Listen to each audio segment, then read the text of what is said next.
In Unit 1 of that, the very first activity is called the Ping Pong Rescue Activity.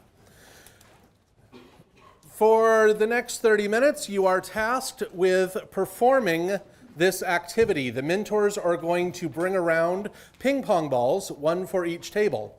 So group up by table. There's space up here in the front, there's the sides, there's the aisles. We can even put one or two groups outside if we need to, but you need about 10, 12 feet of space for yourself. And your job to start off with is to perform the ping pong rescue activity. Go. Congratulations, you've now done computational thinking. You know, that's the purpose of this exercise, is to demonstrate that computational thinking doesn't require a computer to do. It doesn't require technology to do outside of a ping pong ball.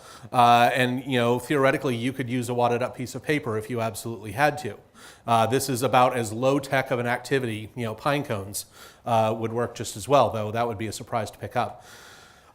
Forget I said that. So the thing to communicate with this activity is there are certain key concepts that we want to reinforce that are possible to achieve with unplugged activities.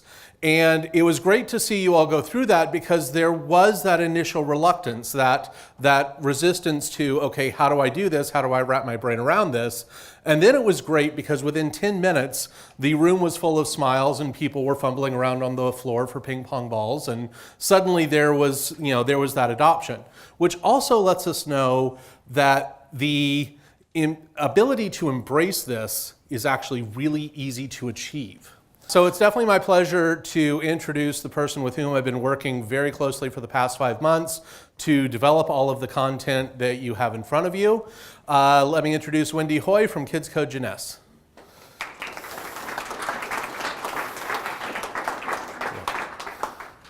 Hi everyone, good morning.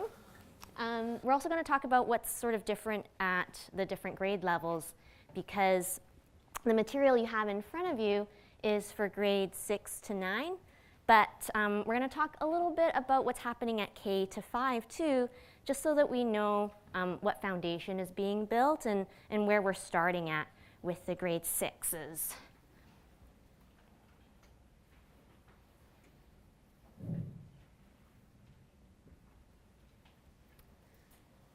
So before we dive into the big ideas, I was thinking yesterday of my own personal experience with applied skills. I grew up here, and I was also thinking, oh, I'm a product of the BC curriculum, I realized. And so when I think of applied skills, I think back to grade 8, and I remember doing sewing, and I remember doing woodwork, and I remember doing metalwork.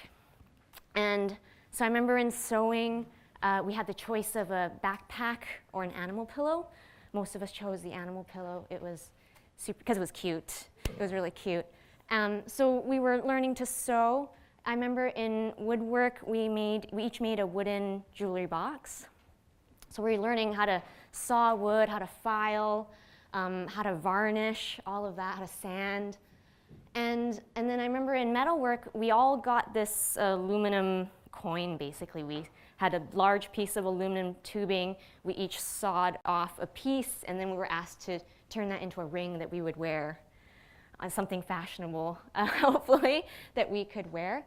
And so I was learning to saw, I was learning to file, I was learning how to buff the ring to make it shiny.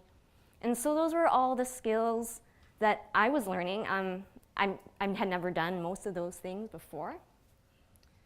But then thinking back, I realized, you know what, there were design and technology aspects as well, even though it was called applied skills. For the animal pillow, we had a pattern that we followed, but I remember we got to choose the fabrics. I got to go to Dress Sew for the first time. Amazing if you haven't been there. And choose my fabrics, choose my colors, choose the accessories that I wanted to use for this animal pillow. For the jewelry box, what did we do? I had to design the shape. I remember we had to design the shape, and I chose a 4-leaf clover shape. I remember, and that was not such a good idea. I realized it's a lot of curves, lots of hours spent filing in that class. And then for the ring, it was really hard to design something unique. We all started with this same aluminum coin, basically. How would we design it so that it didn't just look like a washer or like a metal tube? And then from a technology standpoint, my mom had a sewing machine, but I wasn't allowed to touch it. Definitely never used a bandsaw or a drill press or a lathe before, or the machine that buffed the ring, which I was really terrified of because it was spinning so fast I thought I might get sucked in. I was really frightened at 13. So even though it was called applied skills back then, I think there were definitely design and technology aspects. And so I think the new ADST curriculum is really calling out those design skills and the applied skills and the technologies that we're learning and applying to build these projects. And just to give you some real life examples of how we might use applied skills and technologies and design every day. Applied design, it's the holiday season. Maybe you're going to a friend's house for a dinner and you need to bring a dish or something like that. There's definitely design involved. Think about, well, who's going to be there? What do they like to eat? What is everyone else making? What time do you have to be there? How long do you have to transport this dish for? How long is it going to survive on this trip? These are all things or design aspects that we need to think about before we decide what it is that we're going to make. For applied skills, a few years ago I bought a real bike, and I didn't know how to change a flat tire. So I had to learn how to take the wheel off, take the tire off, take the tube off, repair, replace the tube, put it all back together. For me, those were all new skills that I had to learn. And then applied technologies, I'm at an age where a lot of my friends are getting married, having kids, settling down. So maybe your best friend asks you to make some sort of wedding slideshow. And if you haven't before, you might have to learn how to use like a photo editor to make those photos look perfect, maybe a slideshow maker to put the photos together. Maybe you just decide you want to add some sound. So you learn how to use a sound editor. Those are all new tools, again, to make this project. So these are the big ideas behind the ADST curriculum. From K all the way to 12, there's this idea that we need to apply design thinking when we make a project, that we're going to learn and apply new skills, maybe various skills, to make something, and we might need to learn and apply new tools and technologies at different stages throughout our making.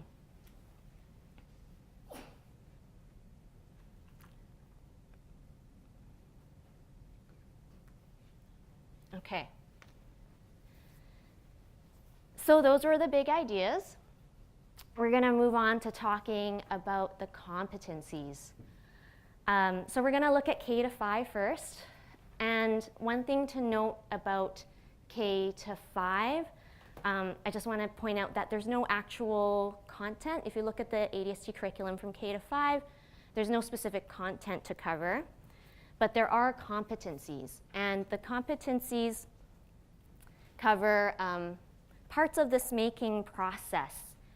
And from K to 3, there's 3 particular aspects of making we want to talk about: ideating, making, and sharing. And I would argue that these are probably things that K to 3 students are already doing whenever they make a project, but now there's a place that recognizes that within the curriculum. So for example, this could be any project. This could be painting or drawing a picture. This could be coming up with a story. This could be building a bridge out of popsicle sticks. It could be any of these projects, but they're probably going through these 3 stages. For the drawing, ideating, they're coming up with what to draw. What is it they're going to draw or paint a picture of?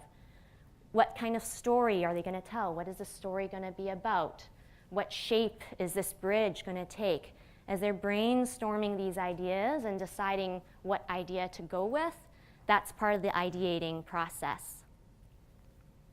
Once they've chosen an idea to go with, they're going to make. They're going to paint or draw their picture using markers and felts and pencils and paper.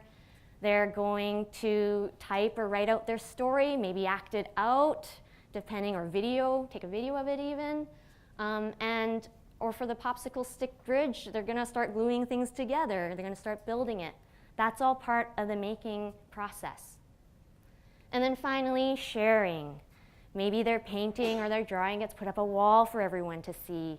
Maybe they share their story in a small group or with a buddy, or maybe they present their model to the class. There's all different ways to share.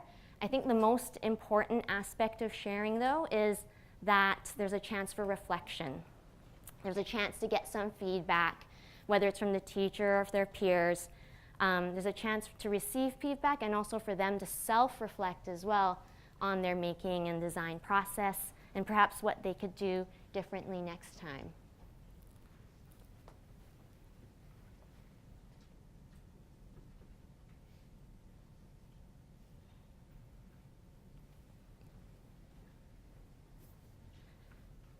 From grade 4 to 5, we build on that making process a little bit. So we still have those 3 competencies from K to 3. We still have ideating, we still have making, and we still have sharing. But we've added a few more stages, or we're going to recognize a few more stages. Let's take a project. Let's take a poster board project as an example. So maybe they're building a poster board in grade 4 to 5. Maybe it's about the water cycle, let's say. So instead of starting out brainstorming right away, a teacher and their students might talk about the context of this project first. So understanding the kind of the who, what, when, where, and why for this project. Who is going to be looking at this poster? What's the goal of the poster? When does it have to be finished? Where is it going to be displayed? How are people going to be interacting with this poster? All that is going to help determine the design of the poster at the end of the day. The class might also spend some time talking about criteria. So now we're defining requirements for this poster. So criteria might include, well, it has to have a title on the poster somewhere. Maybe it has to include at least 5 facts about the water cycle. Maybe it has to have at least 5 images. Maybe it has to be a certain size. When you're talking about criteria with your students, you're defining the project. So there's a spot for that in the curriculum too. Once the students understand both the context and the requirements, or maybe even some constraints for the project, now we can go into ideating. Now this is their brainstorming phase, and they're deciding, maybe they choose like 20 facts to include on their poster, and maybe they've brainstormed 10 different images and they have 5 different titles. But by the end of the ideating stage, they're going to choose their 5 facts to go with, or their 5 pictures, or that one title to go with, and hopefully it fits the requirements that we've defined during the definition stage. And then in grade 4 to 5, we add a couple more competencies. There's prototyping and there's testing. So prototyping meaning a first version, sort of a draft of the project, but it can take many forms. So it could be for a poster, it could be a sketch, it could even be a written description, maybe like a project plan that they need to fill out. It could be just telling someone out loud, hey, I'm thinking of doing this for my project. The most important thing about prototyping is that it leads into the testing phase. Because when you're sharing your prototype, you're going to gather some feedback. Maybe we have later on, I'll show you in the student learning module, we have a project planning sheet and a student feedback sheet for students to use to gather feedback from other students. And there's 3 columns in there. I think one is for each student giving feedback. We ask to tell us something that you really liked about the project that you should keep. Share something that was done well but might be done differently, and then maybe something that could be improved on. And I was okay with that, but then I went to a class at UBC. It was a group of teachers getting their master's degree, and they were sharing some of their preliminary research. I guess they're sort of prototyping their research paper in a sense. And at the end of each talk, the instructor said, "Okay, everyone, give them 2 stars and a wish." And I was like, "Oh, I love that." I know exactly what that means. So I wish I had included that here. But essentially, that's prototyping and testing is that. It's sharing your idea in some way and getting some feedback so that we can refine our idea. And then finally, after prototyping and testing, that's when we can start the making, actually putting this poster board project together, getting your poster, getting your construction paper, your markers, your felts, all that, putting it all together, gluing it up. And then at the end, we're back to sharing. And whether that's putting it up on display or presenting it to the class, and then getting some final feedback at the end. So those are the competencies from K to 5. And those are the competencies that carry forward into grade 6. And I don't believe there's too much change starting at grade 6, but at grade 6 is where we add content. And we've talked about the big ideas, and we've talked about the competencies, but what about the content? So where does the computational thinking piece actually fit in to the ADST curriculum? So the content starts being added at grade 6, and if you look at, later on, we'll take a look at the actual curriculum website. But if you've taken a look at it, you'll notice there's a list of modules to choose from. And I believe for grades 6 to 7 students, they must experience at least 3 ADST modules, and one of which to choose from is the computational thinking module. And then things change in grade 9, because at that point they can take something like ICT, which includes coding in it. So that's what 6 to 9 looks like in terms of content.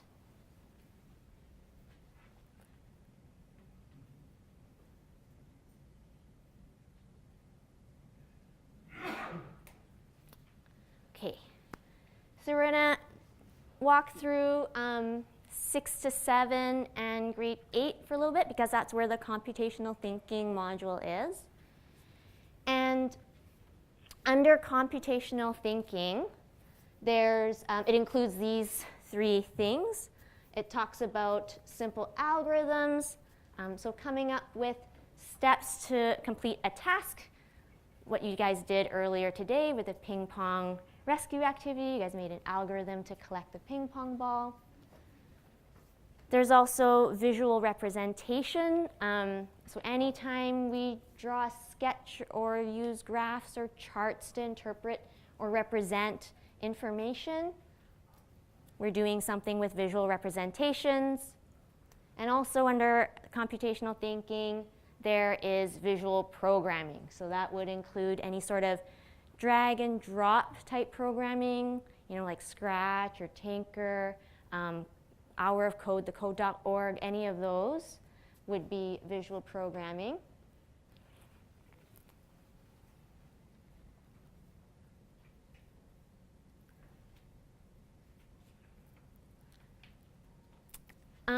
But the thing is, so these exist within ADST, but they also exist in other subject areas.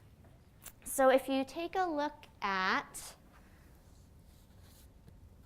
if you have your teacher training package handy, and if you want to open it up to page 6, I believe. Yours is going to look a little different from mine. You guys have a bit of an updated version.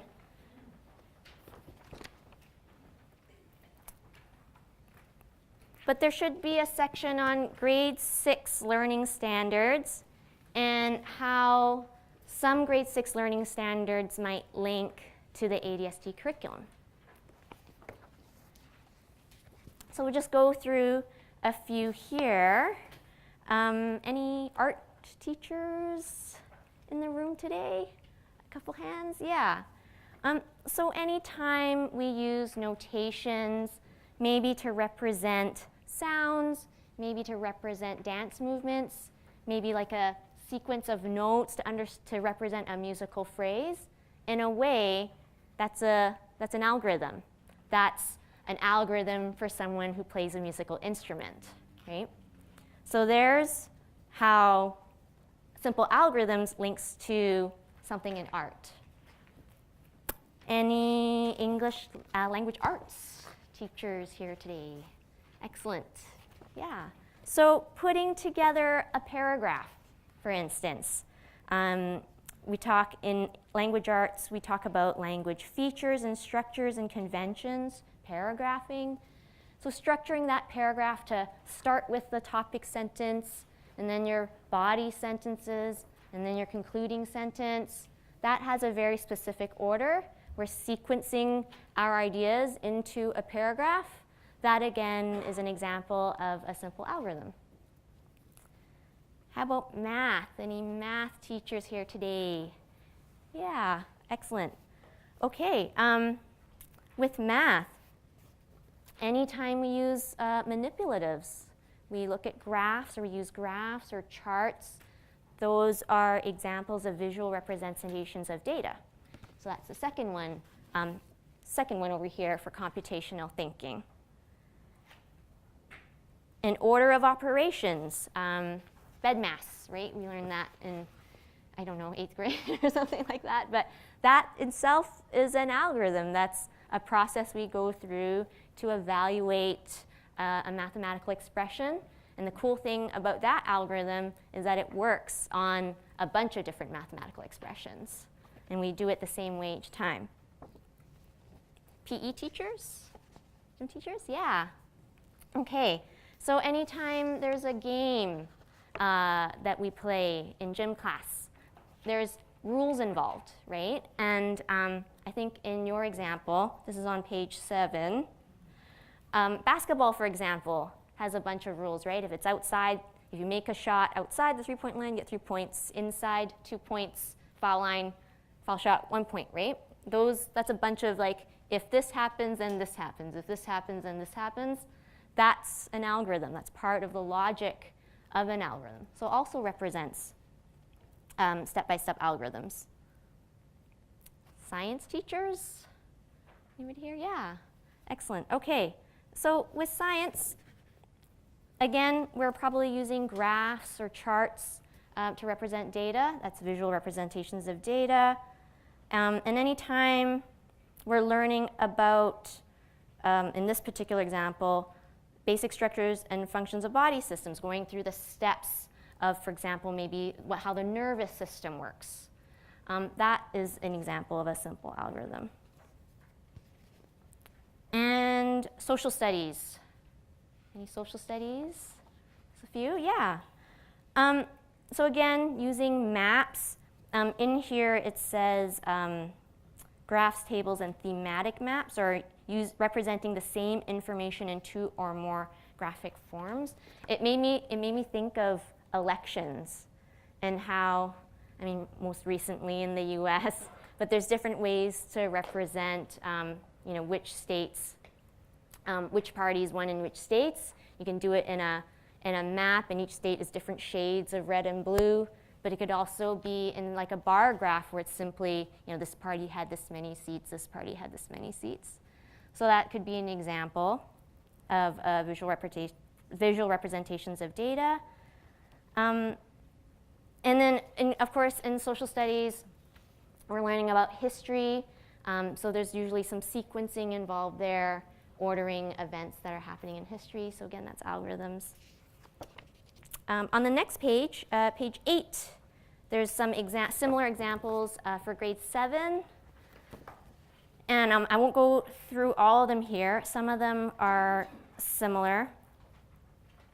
But the ones that are different include in math, halfway down page 8, they start learning how to solve two-step equations, and that there's a process for that.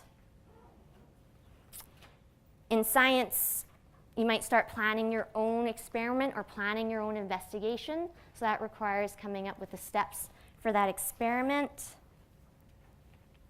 And then finally, in grade 8, we start to talk a little bit more about decomposition or breaking steps down into smaller steps. So I got to change the slide. So in grade 8, we start talking about algorithms more in the context of programming or coding. And then we also introduce this idea of debugging. So kind of computer programming jargon for figuring out what's wrong and trying to solve the problem. And so in grade 8, there's examples of debugging or breaking that problem down into smaller pieces so we can figure out what's wrong. So on grade 9, on page 9, in math, there's often situations or math problems, word problems that we have to break down to solve the problem. Or maybe in a science experiment, going through each of the steps in the science experiment and trying to figure out, where could a source of error be in that experiment. So that's how computational thinking ties in to some other subject areas from grade 6 to 8. Okay, so then after grade 8, in grade 9, there's ICT, and it includes a variety of topics. If we look at later in a bit, we'll look at the curriculum on the website. There's a ton of topics, but I would say that the materials that we have in front of you, we do have a few text-based coding activities in there, so that would fit into the ICT curriculum. Okay, so I'm just gonna look quickly at the curriculum website so you know where all this stuff is.